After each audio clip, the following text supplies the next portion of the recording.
Hello friends, this is Prashant. So இவன் தான் என் பையன் பிரஜன். 3 years ஆச்சு. இப்போதைக்கு ப்ரீகேஜி படிச்சுட்டுக்கிறான். ஓகே. ஸோ ஒரு பாஸ்ட் 2 வீக்ஸாகவே ரொம்ப ஸ்ட்ரகிள் பண்ணான். அவனுக்கு கண்டினியூஸ் சிக்னஸ் இருந்துச்சு. ஸோ யூஸ்வலாக 3 years பேபிக்கு யூஸ்வலாக 3 years பேபிக்கெலாம் இந்த பேராசிட்டமால் டானிக் மாதிரி ஒன்று வச்சுருப்பாங்க. அதுதான் யூஸ்வலாக கொடுப்போம். அது கொடுத்தாலே அவனுக்கு ரெடி ஆகிடும். பட் ஆனால் இந்த டைம் வந்து பேராசிட்டமால் ட்ராப்ஸ் கொடுத்தாச்சு. அதுக்கப்புறம் இன்னும் 2 நேசல் ட்ராப்ஸ் என்னமோ கொடுத்தாங்க. அதெல்லாம் கொடுத்தும் கூட அவனுக்கு காய்ச்சல் விட்டு விட்டு வந்துகிட்டே இருந்துச்சு. காஃப் சிவியராக இருந்துச்சு.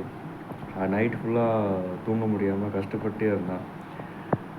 ஃபஸ்ட்டு டைம் லோக்கல் கிளினிக்கில் கன்சல்ட் பண்ணோம். அதுக்கப்புறம் அவனுக்கு க்யூர் ஆகலை அப்படின்ட்டு ஸ்கூலுக்கு கூட அவனால் போக முடியல கண்டினியூஸாக.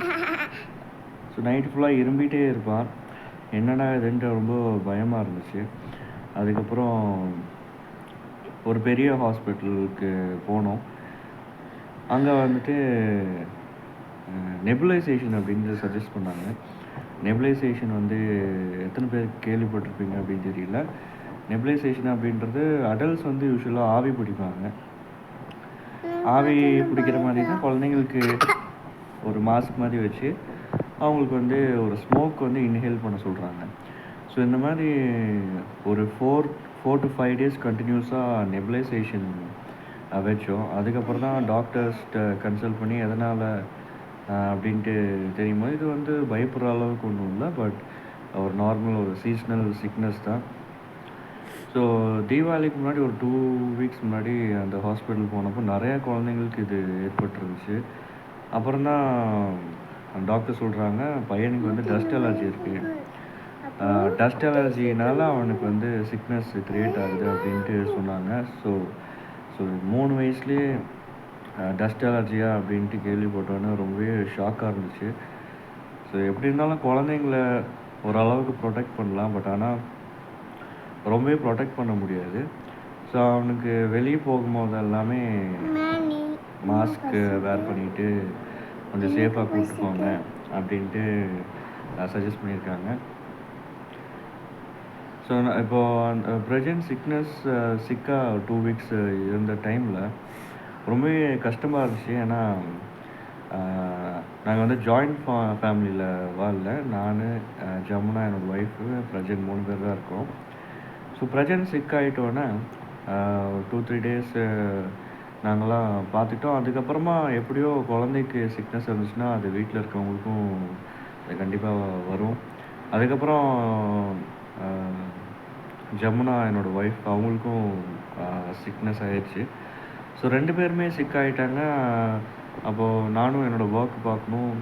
ரொம்பவே கஷ்டமாக இருந்துச்சு. இந்த மாதிரி டைமில் தான் ஓகே ஒரு ஜாயிண்ட் ஃபேமிலியாக இருந்தால் எந்த அளவுக்கு ஹெல்ப்ஃபுல்லாக இருந்திருக்கும் அப்படின்ற தாட் வந்துச்சு. ஸோ அதுக்கப்புறம் ஜமுனாவோட அம்மா வந்து வீட்டுக்கு வந்து ஒரு 2 days இருந்துட்டு சப்போர்ட் பண்ணிட்டு போனாங்க. அதுக்கப்புறம் என்னோடய பேரண்ட்ஸ் வந்திருந்தாங்க.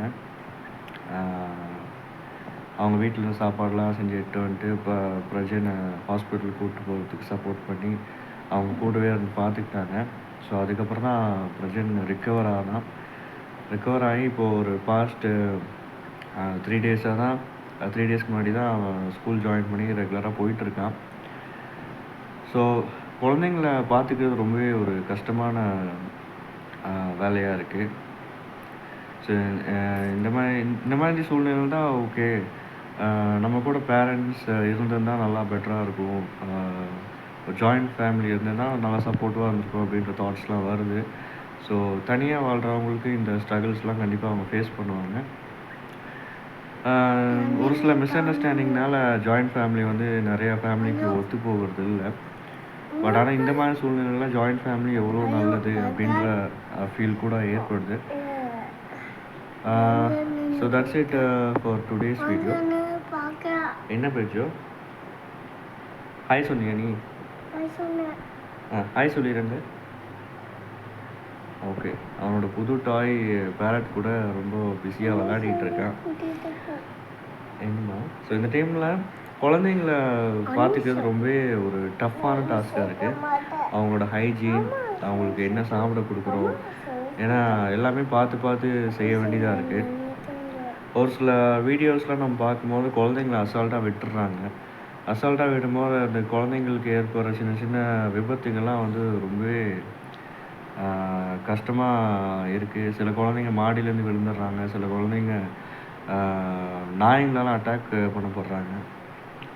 ஸோ குழந்தைங்கள ஃப்ரீயாக விடுன்ட்டு நிறைய பேர் வந்து பேசுவாங்க. பட் ஆனால் குழந்தைங்கள ஃப்ரீயாக விடுறதுக்குன்னு ஒரு ஏஜ் இருக்குது அப்படின்றது என்னோடய ஒப்பீனியன். ஸோ ரொம்ப ஏர்லி ஏஜ்லேயே ஃப்ரீயாக விட்றதுனால அவங்களே ப்ரொடெக்ட் பண்ணிக்க முடியாது, டிஃபெண்ட் பண்ணிக்க முடியாது. ஸோ குழந்தைங்கள ஒரு ப்ராப்ளம் வந்ததுக்கப்புறம் நம்ம அதுக்கு வருத்தப்படுறத விட்டுட்டு நம்ம ஸ்டார்டிங்லேருந்தே நம்ம குழந்தைங்கள ப்ரொடெக்ட் பண்ணி சேஃபாக அவங்களுக்கு கைட் பண்ணி அவங்க கூடவே இருந்தால் பெட்டர் அப்படின்ற it's my opinion. So that's it for today's video. And அடுத்த வீடியோவில் நம்ம பார்க்கலாம். I am ton. ருச்சு பாய் சொல்லிடு. பாய். இங்கே பாய் சொல்லிடு. பாய். ஓகே.